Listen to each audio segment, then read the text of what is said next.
Pronari i grupit Bolvoil, Behar Çukaj, për më shumë se 15 vite i ka shpëtuar ndëshkimit penal, pavarësisht se ka qenë disa herë në hetim për krime të rënda ekonomike, sipas dokumenteve dhe hetimeve. Ai ka përdorur lidhje politike, ndikim në segmente të drejtësisë dhe rrushfete për të mbyllur dosje dhe për të shmangur përgjegjësinë ligjore. Ndaj Çukajt kanë ekzistuar prova për evazion fiskal, mashtrim doganor, mashtrime TVSH, pastrim parash, kontraband karburantesh, bilance false, vjedhje e karburanti nga depozitat e Alpetrol dhe grabitje tokash në Tiranë përmes falsifikimit të dokumenteve të pronësisë.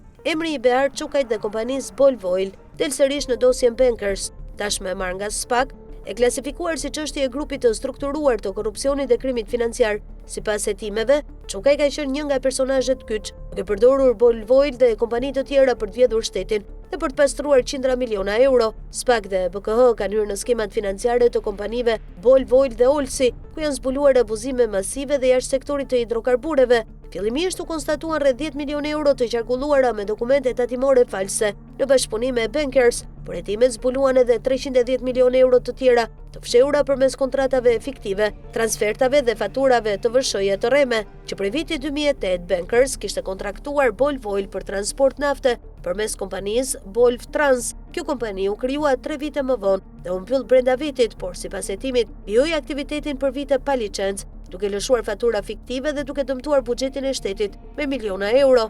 Gjurmët e para quan tek investimi prej 120 milionë eurosh në Fark, ku ndërtua kompleksi Tulipan, mbi toka të grabitura, vila që sipas dosjes janë përfituar nga politikanë të korruptuar dhe persona të krimit organizuar. Në hetim përfshihet edhe vjedhja mbi 1.3 milion litrave naft nga Alpetrol, për cilat Çukaj është proceduar disa herë, por çështjet janë pushuar nga prokuroria e Fierit. Skema e pastrimit të parave është rrirë edhe në sektorin e arsimit dhe ndërtimit përmes kompanive të tjera të kontrolluara nga Çukaj, përfshirë një kolegj privat që funksionoi pa licencë dhe shërbeu sipas hetimit për pastrimin e 10 milionë eurove. Dosja Bankers pritet të zbardhë një nga skemat më të mëdha të krimit ekonomik në Shqipëri, me Behar Çukajin si një nga figurat qendrore të saj.